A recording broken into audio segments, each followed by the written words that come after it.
Usually I start by asking sort of a bit about the background or how you came into supporting Irish, or whether you had Irish as a kid or any relationship to it was around you, or if it wasn't, then why did you have sympathy for the language, I suppose, or support it? Yes.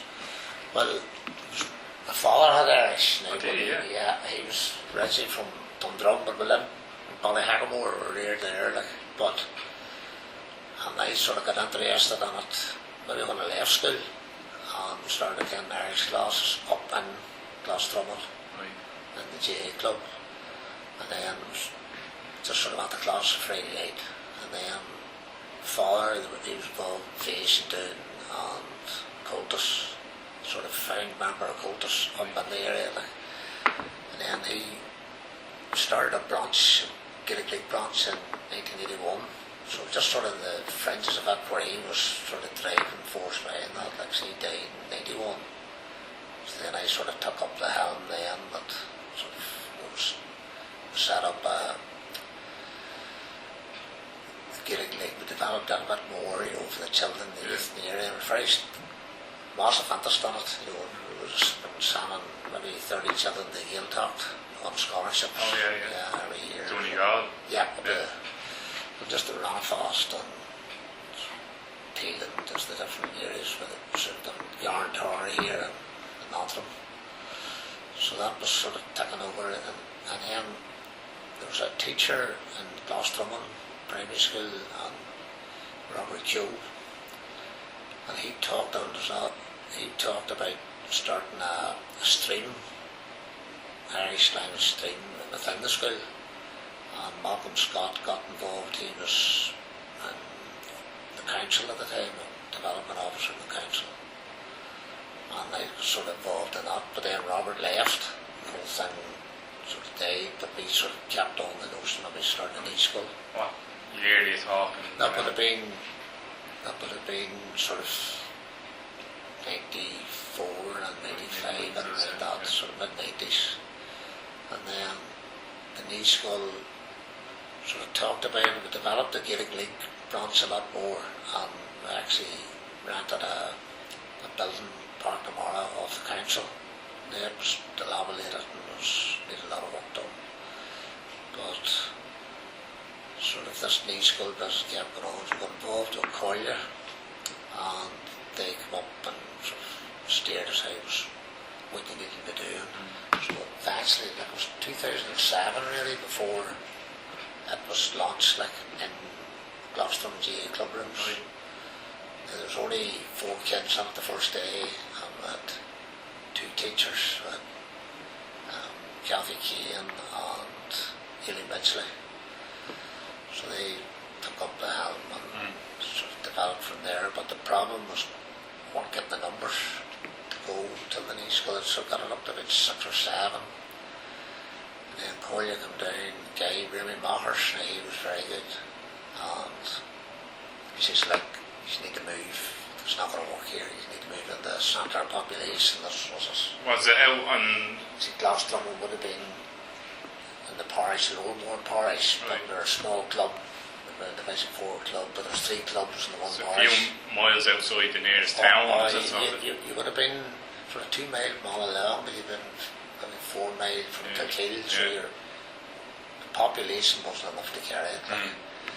So then we moved up till Seamus O'Hare's, and he gave us a bit of ground, and we got a unit, or a mobile unit it actually come from Applegallen Hospital Derry, and as Tina says, I never forget the day I arrived, I said, what have we landed here? And the structure was good enough, but it's all been up on the wee cubicles, so I had got the thing out and start from scratch. How did you arrange that? Did you know someone up there in the hospital? Well, it was through a boy, Pat McVeigh, that he got to hear of it, and he actually got it down to us, so I had to get him a few pounds for that. I think the building actually come for very little cost, but it was the transport, that's what money was. And then they should become then, but we hadn't planned it. So Sean Mackle, he he come on board then from the Pothick, big in the Irish language circles in Belfast. And so he came on, done the draw, and got through planning, and we got opened in 2007. And I wouldn't say just took off, but there was a massive difference. You know, you're up to about 15 children in no time, and got staff started and everything on, social services involved. Once the thing was in place, and there was a long process before that, you say, going back to the mid-90s, it was a lot of red tape. And yeah, it was a whole lot to do with, like it was a long, sometimes you're thinking of giving up, but stuff at it, like, stuff at it. So then, that was going well, but we were looking at starting the Gael School, and we were involved with Corlier at that stage, and Aethos, the Gael School out, Pellegrini. Approached them about funding and support to get this up and running, and with no premises, nowhere to go. So we looked at different things, and the general consensus was that it wouldn't work. That was their thinking, and we got an old elementary school in the Hen Road, right at the foot of the mountains, and it was an old school from the 1800s. I was 2-room school. Abandoned sort of thing, was it? Well, it was. Derelict, that was one. Well, it was renovated a bit because the girl was going to start a crash on it, Right. and it didn't work for her, so it was left at that, and the father wanted to do something with it, so we rented it off and got it adapted that it would do the class, do the thing. So we got a teacher, Emma Louise, got her started. After an awful lot of work and hassle, and yet, but we got there. I had to pay her herself and Anne-Marie Smith, she was the secretary, and got them up and running. But in the meantime, the Gaelic League had the council building, and we got funding for it and renovated it to like a centre, cultural centre, down in Namalone. And so the Gaelic League was actually massive support to the school, both financial and committee. But one of the things came out of it then, parents, to get more children to make a transport, were right at the foot of the mountain where the sticks, like, and we joined up with Allen Community Centre and Newrybourne Transport, Community Transport, and after mountain of work now, applications, forms and meetings, and fancy got funding for a brand new minibus, shared between the 3 groups. So that left them, the Gael School, the first call on it, whatever was going on. During the day, and then sort of going in the grey at night, sort of thing like that. And community centre, community transport, they filled in after that then. So that definitely worked, and it helped to keep us afloat, but we couldn't get the numbers up.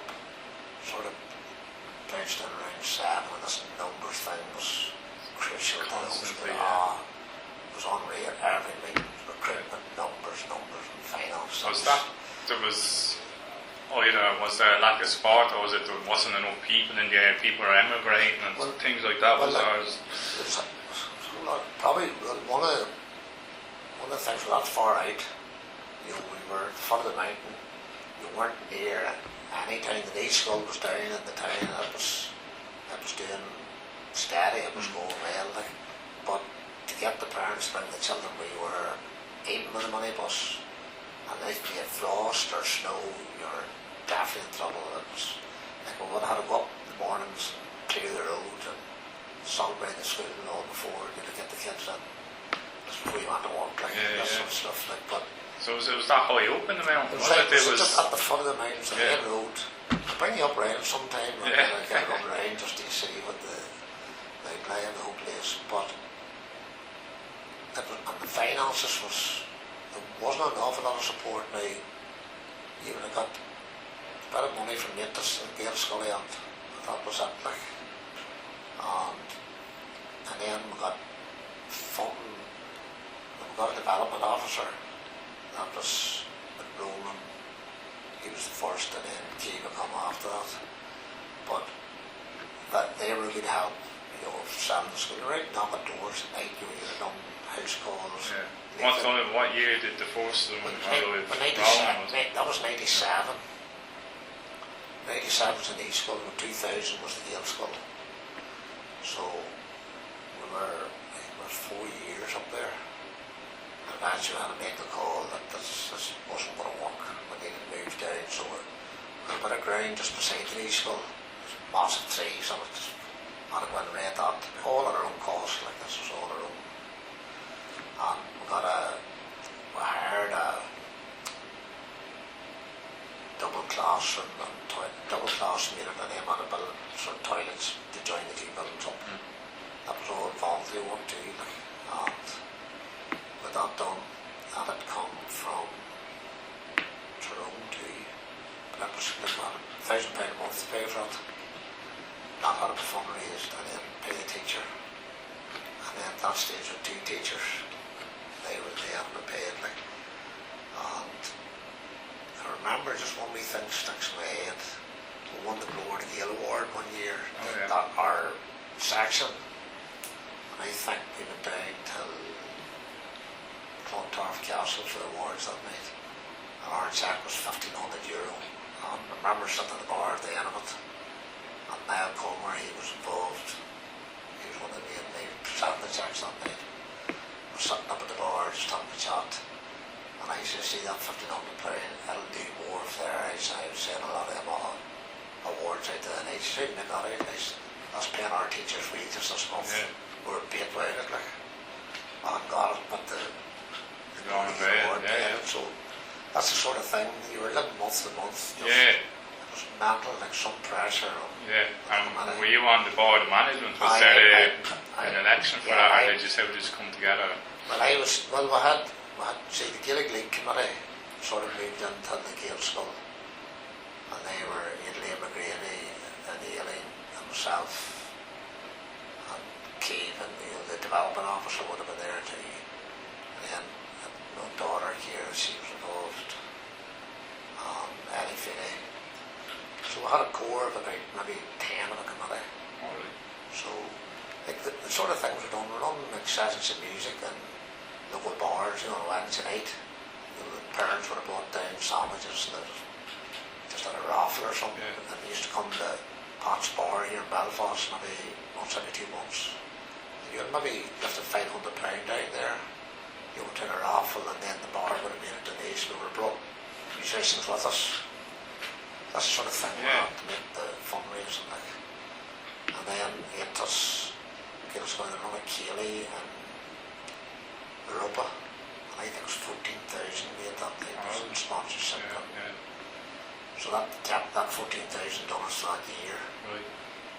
But it was tough going. It was just home life was forgot about. It was all the effort was going into Gael School. And the people on the committee, were they locals mostly? Obviously. Generally locals. I would have been the development officer, like a Kiva. She would have been. She was from Belfast. But the rest would have been locals. Would have been. And were they working in the area, or would they have been travelling up to Belfast? They would have travelled to Belfast. Some of them would have been. And then there's teachers.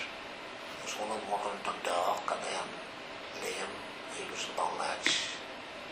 Mary Bourne, she was just a housewife. She was hands-on, she was always there. Amy mentioned she was a retired teacher. So you had 2 or 3 that would have been about, and called in during the day with them, that sort of stuff. But anyway, cleaning the school and all that was all voluntary, just among ourselves. But tough days they were. And then, so we made the decision to go till we got set up down beside the knee school. So that made a big difference. So then we needed the recognition of the department. That was going to be key to it, but it was tough. The Sinn Féin minister was in. That definitely helped, like, they were more sympathetic to us. And the numbers were just sort of bouncing about. They weren't up to what we needed. And it come to the stage in August, different meetings were down, like, we brought parents and committee down to Stormont, met Katrina Ram was minister then too, And then we met John and Dave, that was the big meeting. Do you remember what year? That would have been probably 2012 at the stage then, 13 maybe. And sort of that, after that meeting I come back and said, look, you know, we're going to go with this, but you need the numbers. You need to reach this tournament numbers or it's a non-starter. And we were getting ready to get to the stage that we couldn't sustain this voluntary fund. Just point out, like it just wasn't, like, you know, it was day or day. And I remember on the Saturday night, Saturday afternoon, and sort of said that the department told us you don't reach 15 on Monday morning, school's not open. It's just nearly there, it's just not going to work. And I was thinking that we brought these parents and children all along, I was desperate. And I'd sort of nearly given up on the Saturday night, and it's something that we break it. And myself and the wife and my brother and his wife, so we were down to Burndale just for, like, just Saturday evening. There's a hotel in Newcastle. I went through the door and Marcus McGreary, you know, Native Dempathic, just ran the door. He says, Eamon, you still looking at a child for Gaelscoil? I says, definitely are. And he says, I've been an answer for a year. So he says, what is it? He says, Gary getting out married out the back in the function room. She's actually getting married and she's a child starting on Monday morning in Dempathic, Gaelscoil. But he says she's been very much supportive of the Gaelscoil movement. And if she hears your story, she might send it to Kilkeel. She may, he says, I'm not saying she will, but she might. It's a long drive, is it? Now, or? It is, but so anyhow, got a room, went to the reception, asked for a room. Then we got talking to her, so got a break, that actually had a break at the wedding, and Marcus said, look, this guy outside what's the army. And so we brought her in there and told her her plight. And she's up in her wedding dress, like, and she says, right, she says, I think I'd be up for that. And she says, a few things here, she says, you just need to get the child from Dempathic to Kilkeel, there and back every day. And I says, right. And she says, if there's any possible of me getting a job with this, I'll go east, but she's got no transport. And Smith and Perry, they called her. And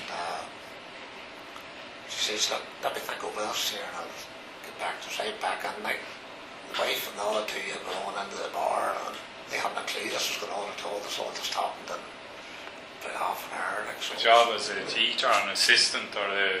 See, we were going to, so I phoned the immigrant in that age, look, I might have something going here, but we'll have to, if there's any way we can give her a classroom assistant or something like that. These school, the Gaelscoil, we need to be thinking along that lines. So we agreed that. So back to her and said, yes, look, we'll have a post, we'll lift this, the ladies down every day. So that started. That's what kept the doors open. And that's what got the education board. That's what got the education board on board as well. We got the recognition after that. And we travelled for a year. Yeah. And me and just the Kigo would have lifted her. And maybe the daughter, young daughter would have left her home, or Anne-Marie, the secretary would down lift her. There was always somebody there to lift her. So I had to travel from the Dempathic and Kigo every day. And plan it, so you had to avoid the work of getting over down. No, right? that was all. But we got through it. Yeah. So it was a tall order now to get. But she, it would be fair to her, it was her wedding day. But she's a great girl, and the child was great too. But the stay was a year, she's done her. Then she moved the child back to the Dempathic. Really? How was that for numbers, the school in Downpatrick? Was well, that was established enough at that stage? Yes, they were established, but there was a guy, Kelly was the principal down there, so we didn't want to pass time on the Monday morning telling us what we're doing. And he was happy enough. He Yeah. says, look, we get the child then after that. So that's the sort of thing we had. Yeah, It was, ingenuity. oh, like, jeez, it was unreal. But it was big, massive commitment for them all, you know. yeah, It was, yeah. and for the parent too, you know, it was, you couldn't believe it. You just couldn't believe it happened. But it was one of them moments you don't forget, like. It was great, like. You mentioned the GAA there, that you were teaching classes in it, and Yeah. was that factor as well? Conan O'Grega helped out, you saying that was massive. Was the GAA a help? Well, they were good. They were good enough support. But see, another underlying current in the whole thing. In the parish, the Lower Mourne parish, there was 3 primary schools, 3 English primary schools, and everybody was jockeying for numbers. They all needed, preferably 15 a year. That's what they needed to keep the doors open. But their numbers were going down, and then we were starting to gain a school. So they seen us as a threat, and the Catholic Church, they seen us as a threat to their schools. So first thing that happened, the Lower Mourne parish, anything Irish wasn't putting the button. Anything at all didn't matter, they just stopped that. You weren't, no advertise, no contact with the party. Whereas before that, you knew what was going on, you could have put any Gaelic League stuff, Oh, yeah. concerts. The newsletter and it was No, it's a weekly newsletter. It's a good way of getting the word out to the parish. That all stopped. They Because stopped of it, this, did they? Yeah, we weren't allowed to just put breaks on us. Right. And then the schools would have met, them English schools, they would have been once a month just to see how they could stop the flow of us. That's how bad it was. Yeah. That was going on in the background. Was it? Yeah, yeah. Yeah, but Was that among people you knew? Or Oh, like, yeah. But because whenever we moved out in the Kilkeel, because you were, as Collier always said, centre population, you were getting each other from Monaghall and from Kilkeel. You weren't solely dependent on Lower Mourne. So you had Lower and Upper Mourne, the 2 parishes, and that was getting us from Upper Mourne as well. That definitely helped, like. Yeah. But it was, so you had the education board, you had numbers, printing them, you had money, and then you had this gold simmering away underneath Yeah. the background. And even like when I went to GA matches, give out leaflets, you like, wouldn't say getting abuse, but you were getting stick from, from people you knew, oh, you were to wreck our schools. Parents and Yeah. So that was simmering away in the background, like, so tough times, like they were. And then, got the thick skin, so oh, you had to take it, like you were taking it. And at the end of the day, and you're doing everything, you had to do your utmost best. The children that were, and the parents that were supporting you, so you didn't want to let them down either. Like. But they were very good. There was someone really good that came on board then, once the school got going. You coming on the committee to help, leaflet drops and knock on doors. So that's the sort of stuff you're out there, knock on doors at night. yeah. Trying to sell it, and you're going to house visits, maybe just to try and Convince. get over the line. Yeah. Remember there was one parent that we were strong and badly for numbers, and what do you call him? Sean McKinnon, Forrest, he came down, told him that a parent was still needed another child. This was sort of 2010 to get open to Gaelic school. Sean says that I go down and meet the parents. So we did. Him and Liam McGreevy went to the house and got her over the line. So that was 2000. That was the first year. That was I managed to get the 4th child and open with 4 children in the Gaelic school. They were sitting with 80 odd. So doing really well. Why do you think it was so hard at the start, and then it sort of like the floodgates opened after that? Would you say? I suppose parents, like we weren't educationalists, like we're activists, Irish language activists, were just ordinary people. I suppose they were putting their trust in their children, and also wondering, is this going to last, or is it just a flash in the pan, or where we want to make it, like, it's like that. But there's a lot of that, and then you just see the children, like a Ballymartin school, their parents and their uncles and aunts all would have went to that school. The automatic thing was that the next generation would go to it, and we were trying to break that as well. So you had that to deal with. So it's there's a whole lot of undercurrents, you want to call it, like, that you're dealing with. But once the senior were established and got the full recognition of the Education Board, that made a massive difference. So then, it was an odd turn. I was in Dublin the day before Christmas Eve, down, the wife and me were down to one of the daughters. I got a phone call, Colmston or Viet, and it was a girl that owned the ground that the knee school, the Gael school was on. She says, Eamon, she had mentioned it before. She says, I need the ground, you need to get an offside. I said, my God. I said, well, no, what? She says, well, you have the gym. I said, Christ, what's going to happen here?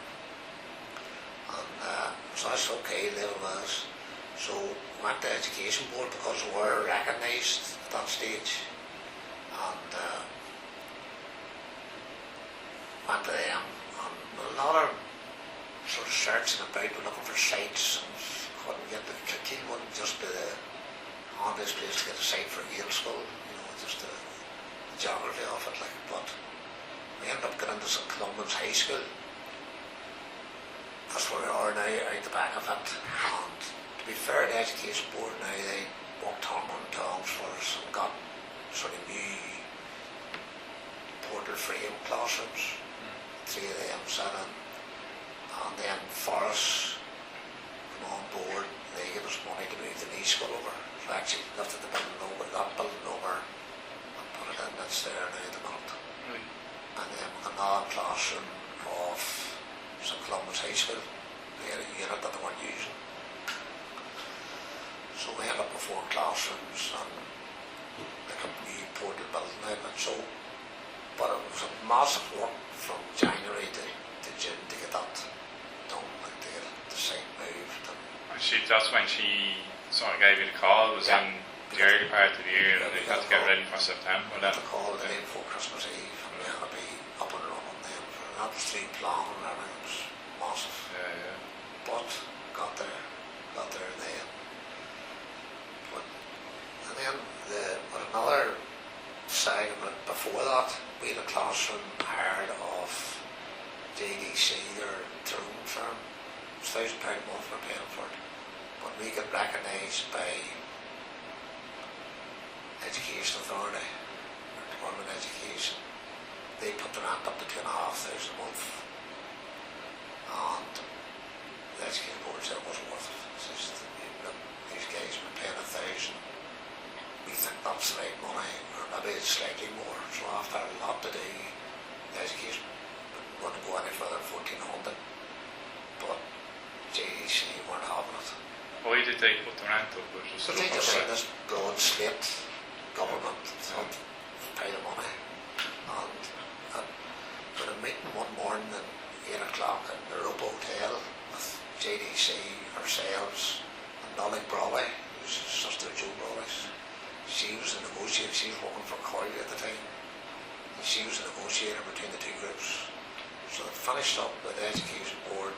They weren't moving the 1,400, and we had to get another 500 a month until to pay them. That's how it finished. So we paid them that over and above the Education Board money. Right. To look at shot of it then all together. So that was, and then we had another classroom. So we got a unit of savages and Drummondess. The metal unit was like a container, but it was into like builders' offices. And we hired a crane, and a big crane out of a 60-foot lorry to shift it. The sort of things that happen. Case told us we had to be on the road for 6 o'clock in the morning to get through Newcastle before the traffic or anybody could build up some sort of, that was all, everything all said, we had to get permits and all to move it. And the crane boy slept in, and we were sitting at 8 o'clock still in Drummondess in the morning. And eventually got him, and we were coming through Dundrum at 9:30. The police were at the road. He says, what are you doing? I said, well, we've got kilos. He says, you're supposed to be through the road long before now. I said, well, we are. You needed a convoy sort of thing, Yeah, you had to get permits and all of them to get through. But when we got their own then, so the police says, look, you're on your own. You just go and sort yourselves out. But he says, just you played, I hope you get through alright. So it's a massive thing the width. Couldn't have done when it wouldn't fit between there's an aisle in the middle of the road and like a pedestrian lane. The footpath wouldn't fit through. So I had to get a saw out of the van, cut the rail off. Put the lorry in the footpath, went on, and then get phone and all, okay, he could back and welded it back on. That sort of stuff happened, you know. So, like, tough times, like, you have to think on your feet a lot. Like. But when the education board came on and you got the fund to pay the teachers, that made a massive difference. Emerson started Niall Lockman as sort of like a head teacher, principal. He was head teacher, didn't make him principal for maybe a couple of years after that.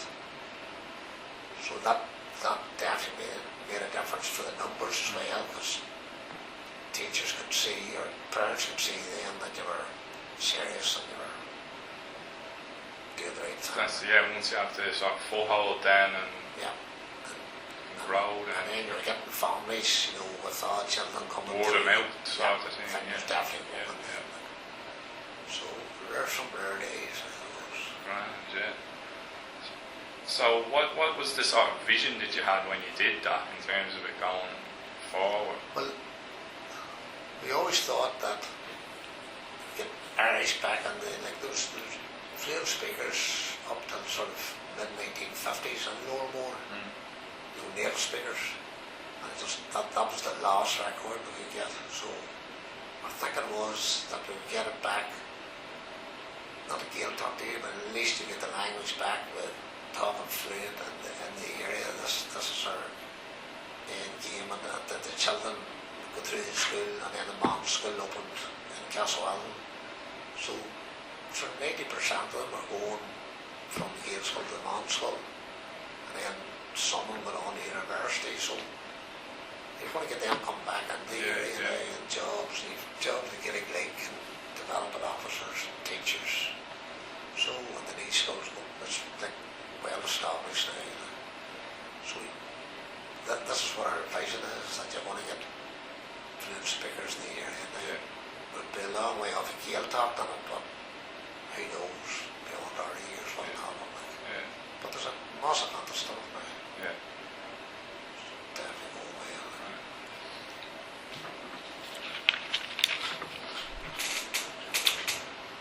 it. So, you mentioned Corl in the Gael school a couple of times. They supported you, did they? They did. There's times,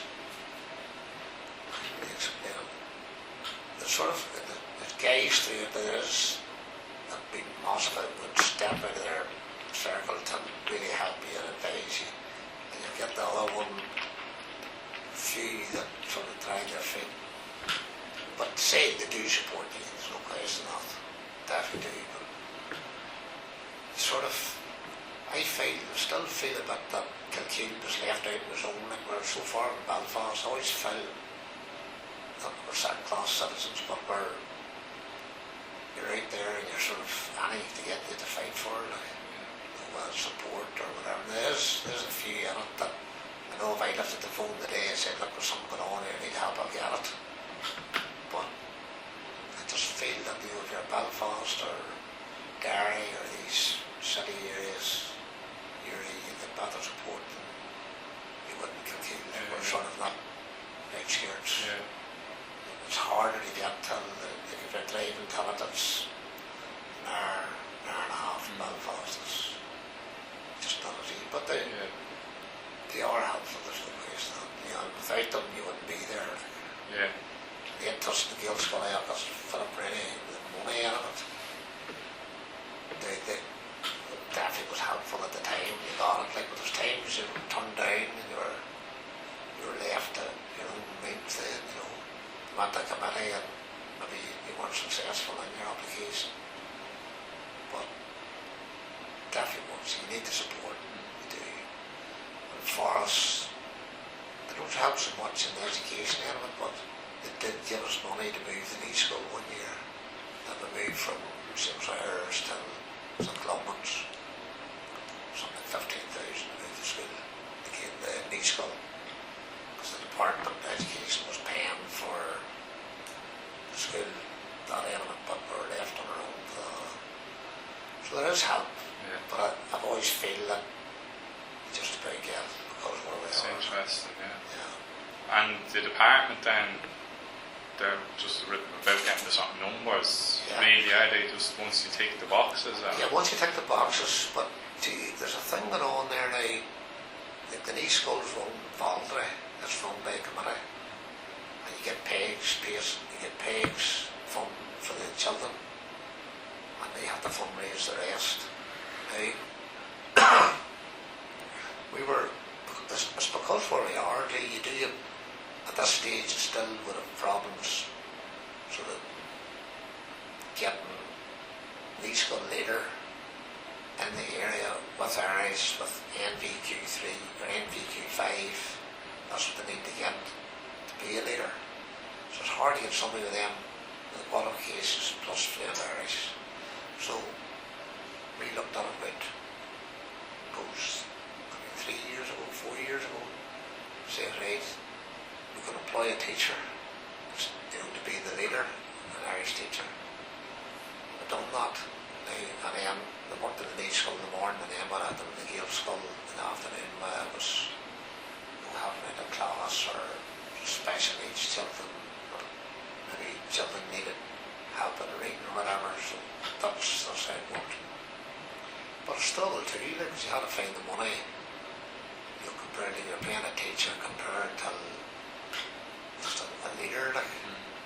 So I applied then for statutory approval, which would bring you in on the school, the Gael school, and the department would be responsible for the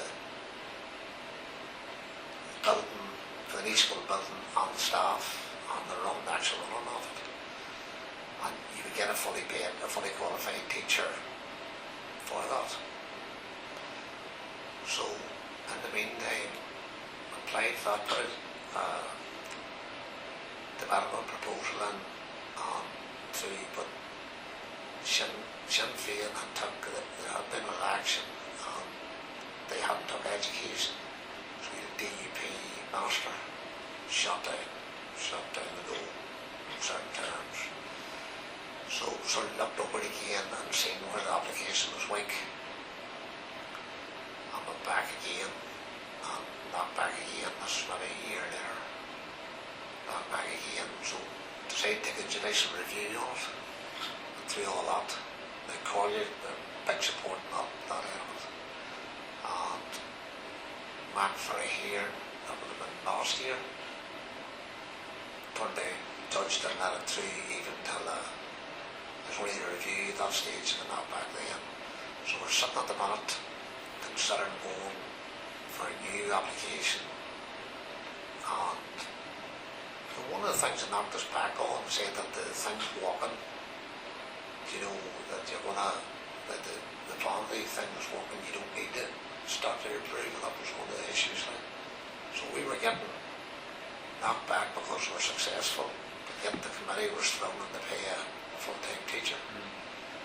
So in the meantime, the teacher got a job in a Gael school in Belfast, and she up and left, which is fair enough. That's, she was, at the end of the day, she wasn't done fully qualified, she wasn't getting pension or anything like that because she was just getting paid teacher's wages. But so I had advertised again, and now I have a girl that has NVQ5, and her Irish wouldn't be fluent, but she's fair decent Irish, but she needs to do a bit more work on that. So I think that will strengthen her hand. We're applying now this next year coming in. So, but you've all that to deal with. You can keep applying, and there's not a limit to how many times you can do that. No, I think you can keep applying. Really? Yeah, but you keep knocking at the door, sort of. But if you have a DUP ministers going to so hard, yeah. The civil servants last time, they look at it first, and they recommend whether you should get it or not, and they say we should get it. Not the DUP minister. No. Yeah. Not bad. So we're something. There's elections in May. Now the SDLP would be better now than what they were in the early days, because probably the early days they were tied up in and the 3 English schools, they're gone now because they've all amalgamated into one school. So you don't have that issue. So that competition isn't there? Yeah, it's not there now, because they have more than enough numbers. And the SDLP now would be supportive of us now too. So even if they took education, I would leave you in A0. It's a pity it's down that, but that's what you're living with. Yeah. You're sort of waiting on that. I suppose the elections they're going to be interesting because the DUP, who knows where they want to they have to take the hammer in the polls and all that. So we just don't know. Yeah. Even if Lions got it, I don't know. It would be alright with them too. Yeah.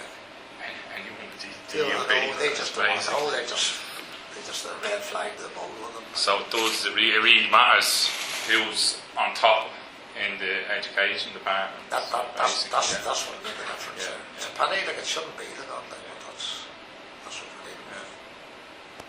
And you mentioned the church there before in terms of the newsletter. Yeah. That was a local thing. Was there anything at a wider level in terms of the church? Oh, I would say that the strange way it worked out, because when we moved to St. Columban's, that was the Catholic school, that was the Catholic secondary school, and we're actually on their ground now on the 3 primary schools. So the 3 primary schools and ourselves are all on one site. Really? As the CCMS and the Catholic Church and the Education Board actually on the So ground. it was just at the start more they were also... It was because the early days, because the 3 primary schools was there, there's no problem. Get on the priest. We're allowed to say they were totally against it. It was Father Sean in Kilkeel. He would have done first communion and all that. But it's like he was a fluent speaker. He is a fluent speaker. Really? And he would come out to the school and do confirmation with Father Dara, come up to do that, like, but he's good enough support now, so they're sympathetic to us now for that way. We're actually on their ground, so it shows you, like if somebody had told me that, you wouldn't have been able to be there. Not a chance. Not a chance it wouldn't happen. Right. That's funny, It's wonderful how the whole thing changes, like time changes. And then there was a choice to be made by the committee or the board of management then about the ethos of the school, the religious ethos then. Yes. Well then I had that, so now there was Protestants at the school as well, so really what to do is sort of run probably an integrated system that says, you know, they don't do Catholic teaching, but they'll look after for communion and confirmation. You know, actually have weekly or daily classes for them. Right. Some denomination for them. And they cover everything, like that's where we're at with that. So and there's Protestants in it, like, you know, and get on well, and it's wonderful too, like, in Kilkeel, you're surprised some of the families that didn't come, like, but it works. Queen was saying there was people from Poland and the Eastern That's Europe right, as well. There's a lot of, there is too, Polish and Lithuanian. And we actually we've done a prospectus, like Keith was one of the main, or Ciara Hardy, the 2 main ones involved in it. And they've got it translated into Polish.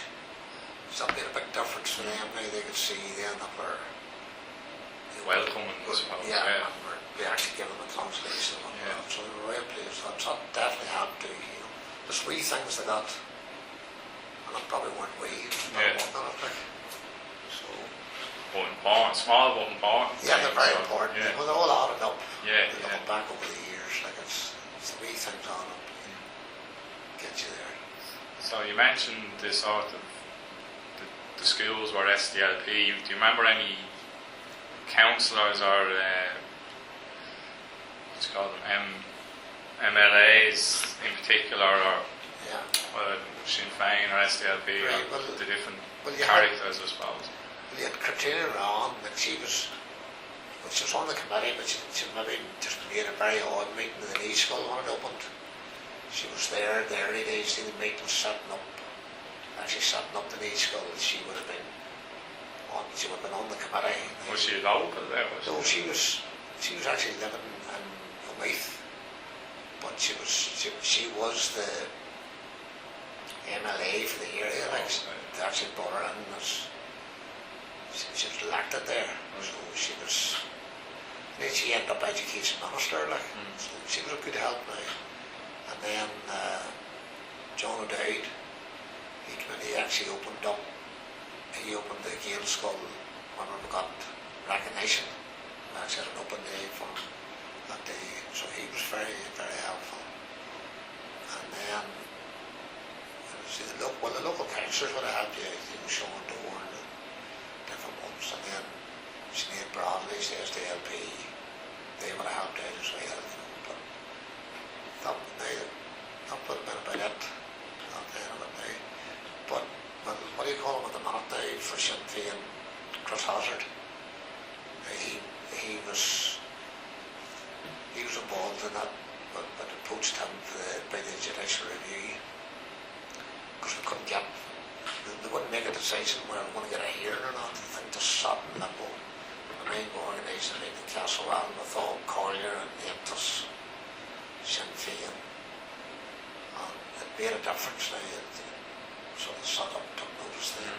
But generally the SDLP and Sinn Féin would help you. Like if you went down to the two of them, and Alliance, probably in later years now, there's a guy there, Brian, would be could do anything to help you, but that would be your limit, even though you have Protestants in the school. Suppose these UUP and DUP campus seem to be. Yeah, there is a couple of few councillors, the DUP in the area. So there is. You've Henry Riley, who'd be outspoken for them, and then there's Glenn Hanna, they'd be UUP, he'd be more quieter, like he wouldn't be doing anything to help you. Like. No. I think we're doing, you invite them to help, but they never turn up. No, it doesn't happen. You just do it just to say they just don't, they don't.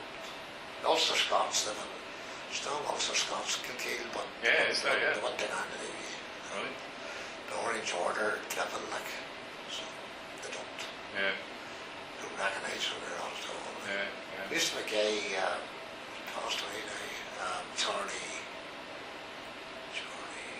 Fitzpatrick, and he would have been in among them now. He was on the committee, and Charlie would have been sort of old school, but just made his way into any and things like, but he never gained any ground with him, But he tried. Oh, he was actually on the committee? He was on our committee. Oh, really, And then McKeevis, he worked hard on them, trying to get him aboard, but no, wouldn't work. So it's working on to you over the years. And what sort of then families would the Protestant children come from? Alliance type families? No, you would have, what do you call it, there's a couple of families there at the minute that be, like, mostly unionist. They wouldn't be hard-line DUP. They'd be sort of modern Protestants, like. And there is Alliance families there too, So they give, across the board, they give a good enough mixture. And they all get on with it, like. And anything that's on, the beauty of when we moved into St. Clement's side, they have the dinner hall, whereas before, children had to get the dinner at their desks. They brought the dinners out from Kilkeel High School, and dinner hall for, it's just in one room all day, whereas now they have a dinner hall and they've like an assembly hall used for indoor sports, and then you've all the football fields, which we didn't have before. You had just a room for two buildings opposite, like a wee bit of a play area. So it's extended out. Now the problem being now, we need 3 years for 15 children to get bricks and mortar. At the minute they're like porter frames, but we need 3 years of 15. This is Education Board's criteria. Like. This year we got 14. We had 15, and there's a family moved back to Poland. We lost the child. But that's what happens, So. You have to get someone put down patch. Well, back to Patrick, start driving them down the road again. But there's something. What's happening now? They want to knock down the high school and build an English school across, a new school across the road in the football pitch. So we're going to be left on the site. Now, we've just been told the Education Board, they have to look after us, they have to provide us with a building, but we don't own the site. This is where we're at now. The church owns the site, does it? The church would own the site? The church and Education Board, jointly owned. So they would intend to sell that for development. Now, is it in a good location in terms of an estate or something? Like it's prime building ground. Yeah, that's the problem then. So I don't know what they'll do with us. Like, just don't know. But they're obligated to. They are. They can't put it right in their own. Yeah. So something will have to happen. So. And then when you were founding it, when you were sort of meeting with the committee, where you had a connection there with Belfast, did you? In terms of Queen or Corla, did you have a connection with other schools in the area or further afield, like in Newry and well, we had Downpatrick? You mentioned there was a connection there. Yeah, well, see, you had Newry Mourne Council. You had a development officer there. You had Malcolm Scott in the early days, and you had Kieran Murphy. You would have down through the years, and Mickey Walsh. Just different, and they would have been good sort of advisors, or any committee meetings would have been there to sort of help or do anything the council could help with. And Collier, they would have had a rep on the committee meetings. In the early days, you would have had Remy Matters, and then Potter, Cunningham would have come in after him. They were sort of, there was other ones, but I would say they were the two main kickers on it. They said they were going to do something on it, like. And Ian Duss, Philip Rooney, he wouldn't have attended meetings. He would have been sort of the background, money, we are playing for money or anything like that. They would have been supportive there.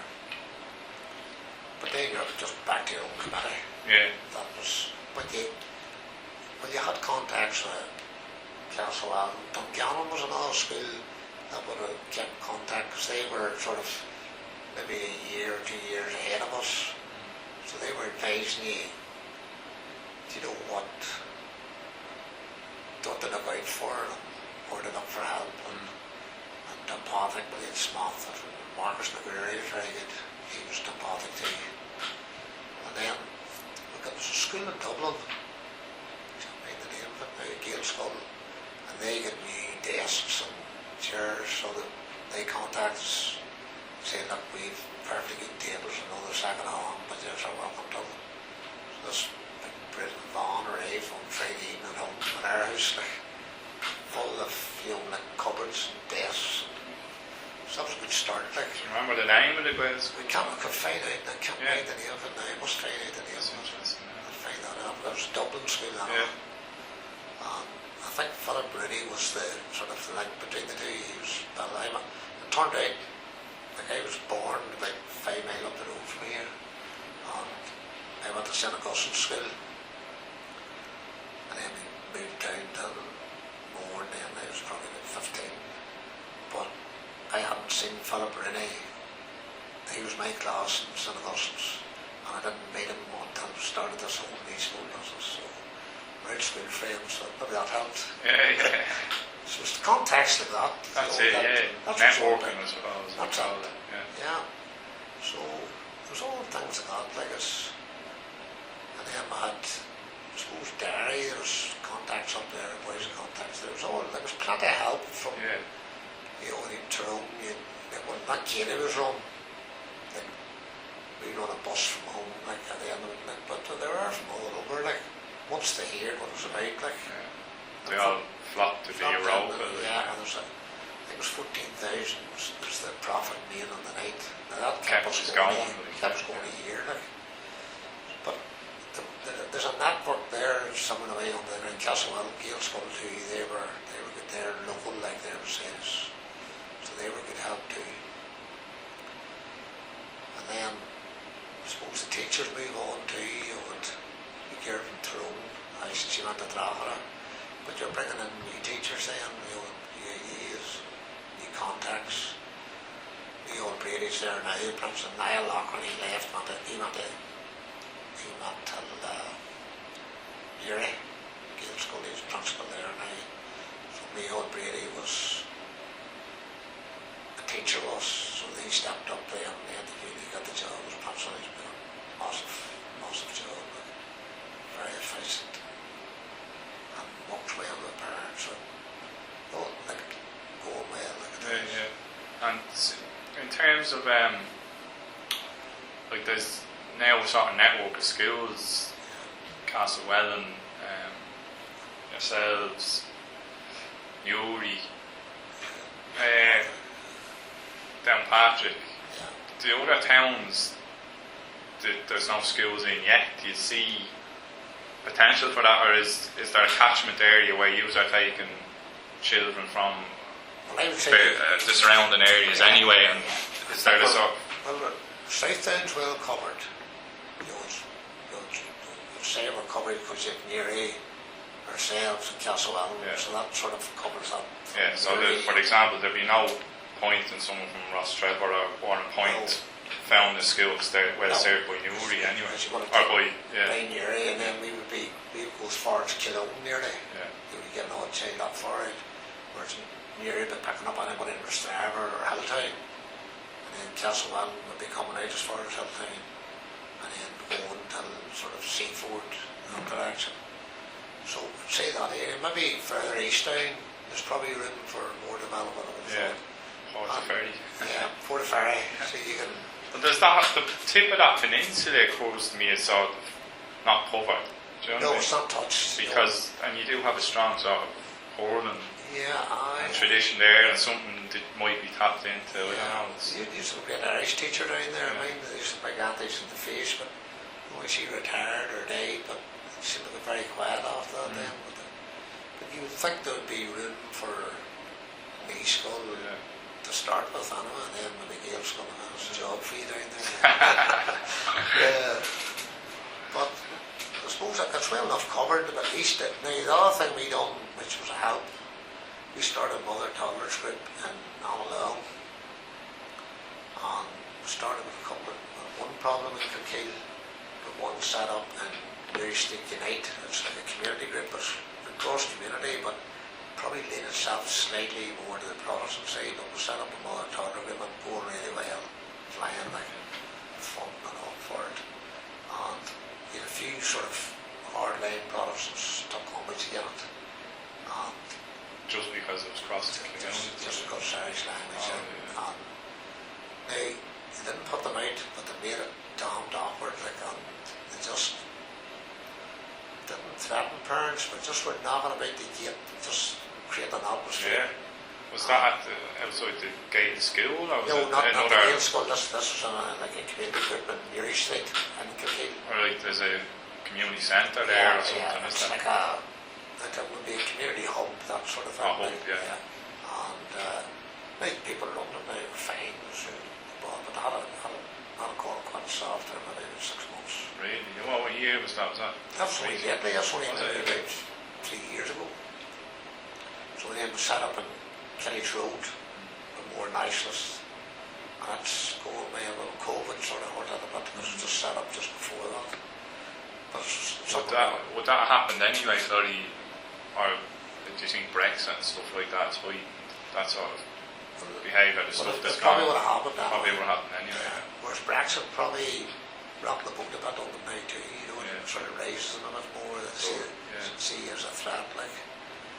So I would say, I know with me Skull and Kilkeel and Newry, but give these like, sort of Mother Toddler groups scattered out a bit more. So you're picking up them families and sort of feeding them into the new Skull. That's interesting, because that's what I was going to ask you. That was the thing of last night, the Gatty in the school, trying to get outside of the school gates. It's a major objective. Yeah, but that definitely helps. The Gaelic League, we'll see COVID's done a lot of harm. Like, you know, you've not very few sort of, I know you're a development officer working away in Zoom, you know, in classes, but it's not the same as functions, and so you sort of lose your foot in the community a bit. The CODIS, they were up and running again now for September, so all that last, like, then we Get in among cultists with Irish classes with them now. They're fairly strong bronze now too, so run a class alongside their classes. Right, so they'd have a music Yeah. class and then language class classes after. alongside it. Yeah, yeah. So things like that. But I'd say probably straight down the three Gael skulls cover that, but you move further east sort of Darcross, maybe that Portaferry, Ballycron Peninsula, there's probably a bit more happening there. Kiliff now would be strong enough too, you'd have thought. Where? Kiliff and down in there maybe. Yeah. Do you think it sort of hinges? It needs a couple of strong personalities to come forward, probably, doesn't it? You just need somebody, maybe 2 or 3 guys saying, right, roll the sleeves up and take the sword. You'll get the support, but you need the thick skin. That's it. It's tough. Yeah. What about were you aware of school in the 26 counties or in the Gaeltacht or even indeed in places like Wales and Scotland or further afield? Well, the children would have went till Donegal, the Gaeltacht, and always would have good connections up there even before the Gael schools. So then, now the Gaelic League, I suppose COVID's hurt that now too, but the Gaelic League would have been putting scholarships up for first and foremost Gael school children. They've been looked after first, and especially any single parents or any of that, but made sure that they got scholarships, so that end of it now, so I don't know what'll happen now with the Gaeltacht areas, because a lot of us Airbnb and all, I don't know what's going to happen, who knows, Planning laws and all that stuff. Health and safety. They're trying to build some estates in the Gaeltacht in some areas that will not have no language qualification with them or anything. So I think they're getting weaker and weaker, aren't they? Most other families want to still keep the children the way, with child protection and all this sort of stuff. It's a changed world now, isn't it? But then I had that, me old man, I'd be down. I think he got us a connection with a niece school for a wee while in the early stages. And he came down and sort of opened the Gael school when we moved down there, when we were on our own, with a big night out in Anriach, and like a recruitment night, you want to call it, and he spoke to parents and all that sort of stuff. So he would keep in tow with him back and forward. I just slowed up now too, but he was a great asset. I think that made families set up too, that he was putting his name to it as well. But then they get sort of that Dublin school that furniture and stuff off. But we started just before COVID with exchange. It was supposed to be an exchange with Aylmans to the forest, and we had their committee over. Sort of done a weekend, went to the school, and they took some of the class from Manx Gaelic. They taught the children that, and then went done a tour of the warrens with them, and they went to meet Burnley Hotel, and sort of they gave a talk of how they were surviving the Manx Gaelic. So the next thing was we were to go to Aylman. It will happen. Yeah, it's on the cards. It's going to happen, alright. But so the girl heading that up, she's looking after that, Josephine. It's Kieran Dunbar's wife. So she's looking after all that element. Just design posters in Scots Gaelic, Manx Gaelic, and Irish, all on the one poster. So they seem to be going really well. They're picking up the snot, so that's going well. Just probably COVID's hurt it now a bit, but they're still in touch. They're still walking away on it. So that will develop, and so our intention is to bring maybe a couple of classes over to have a sort of regular exchange thing going on. They want to do a link up through Zoom or whatever they want to. So that's walking away in the background. Very good, And then, say after the whole process, I mean, you mentioned earlier, you mentioned it, that it was a relief, I suppose, when you got the funding was the main sort of thing. After this struggle and the strife, did you feel any different, I suppose? Did you feel like you'd changed and achieved something, you know? But you seen then that, see, like, there's no age of land worrying, there's this thing we never going to get recognition, or he's going to, and you know, all these families all on board, and you're responsible for them kids. Like, if anything had fell apart, like, I don't know, you couldn't have put your head into the door, you know. But when it was a success, and when it is a success, and we got the recognition, you know, it was a relief. You're sort of saying, well, look, we've done our bit now over the educationists, but we're still there in the background to see. But I can see, even on the Board of Governors now, it's moving on a level above what we were at, like, you know, the whole education and development and children and sort of all the connections. You know, I can see myself just feeling out now if I can.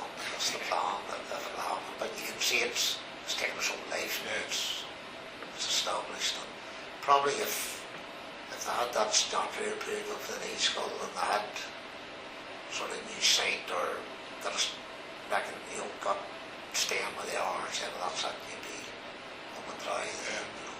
It'll still need that support, your community support. Yeah. I suppose you want to see the bricks and mortar. Exactly, Well. that's main so thing. close, Yeah. so close to it, like, but and you need 3 years, like we had 2 years, 15 there, and then up to 14, that's you back to square one then. It's brutal that anyway, you know. But maybe things might change, you know. Well, the numbers are getting stronger. There was another thing, was transport. Like, we had the minibus, but we still had a fund and a pay a driver. You know, you could pay diesel and insurance and all that. It was costing, we reckon it was costing anything up to £100 a week till the committee. And we fought for years now to get Department of Education transport. And this year's the first year we got it after a lot of we got agreement that this September was the first. We asked to the first day of the Department of Education transport. So we're finished with minibus for taking the children to school.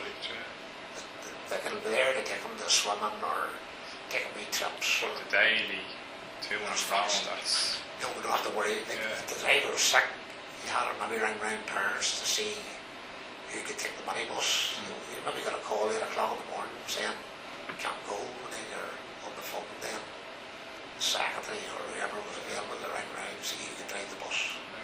So that's all finished. It's done. But even to get them Education Board to do that, it was a battle. Just a battle for years, like. People don't realise that the time and effort was at that, like. But then, just to and from, was it letters, calls, unreal, correspondence? just constant all the time, and then you get COVID come in, you couldn't get any response, but we just kept at it. So then, could have mentioned something there. It's gone. Something with the bus. Oh, I had to start school at 8:30 in the morning. Our classes actually started at 8:30, that's to accommodate the Education Board. But we normally start at 9, but I'll bring it to 8:30. But they'll finish half an hour earlier. That's just to suit the transport. But parents are happy enough, for staff, or most things happy. They'll get up earlier in the morning, it's an early start, like. Yeah. And with the numbers there, a lot of times you find, well, it was around the case around Dublin anyway, as the Gael schools appeared when the suburbs appeared. Yes. Is there any population growth in Kilkeel, or is it declining, or is that way it's hard to get no, numbers? It's busy now at the moment. Is it, yeah? There's a new site in Almalone now. There could be, I don't know, 60 or 70 houses built there. Up behind the school, where we are now, that's paused for development. It's not started yet, but there'll be maybe 60 or 70 houses going up there. So it is development, so it's bound to make a difference. The big thing, you can see the families, you know, we maybe had the first child, we maybe have three combined that. But you're starting out, you're after one child per family, like.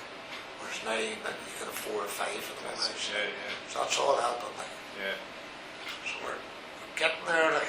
Very good. And after all the work and all this struggle and strife, why? This is a sort of philosophical question. Why did you do it? I mean, you mentioned the tradition in your family. Yeah. Going back, I mean, why do you do it? Well, I suppose I was looking at it. See, the daughter started. Well, I enjoyed the sort of the Irish and the Gaelic League, and I actually got sort of pushed on that. My dad died, and then and I took off. Then I got really developed then, and you could see that there's an interest in it. That there was like we would have maybe 20 kids going to Hilltop, before the knee school even started. Like you could see that there's in the families that there was demand for it. And then the knee school started, and then like we were told the knee school was on 3 years. We were told by Ian Tussin and Cordia, it's going no further. And I says, well, we didn't go through all this here to stop now. After the 3 years, the knee school and all that, and with that, there's no way we're stopping. So I held a meeting then and said, no, we're going to go for this. So then the Cordia that followed on, but to walk in now, you get some satisfaction when you walk into school and you can hear them all talking Irish and the teachers. There's a community there now that wouldn't be there only for the half dozen that kick-started the whole thing. Yeah. So you do get satisfaction there. Yeah. And the daughter, she went through, she's actually teaching in, she's head of language department in St. Lee's, Kilkeel, but she was too early for the Gael school. But she taught the Gael school for a while too, so that was a great moment too. Like. Right. So things like that, you do get satisfaction. To see the next generation. See them coming on, yeah. Well, they're going, like, there's going to be leaders out of that in the community come out of the school. We want to look at, and you're seeing like there's their own sponsors and their own identity, and they're going to sports, they're going to fun days with their Gael school tops on them, like a sponsored GA stuff, and they're playing school competitions. So they're getting their identity now, they're starting to recognise, so it's worthwhile.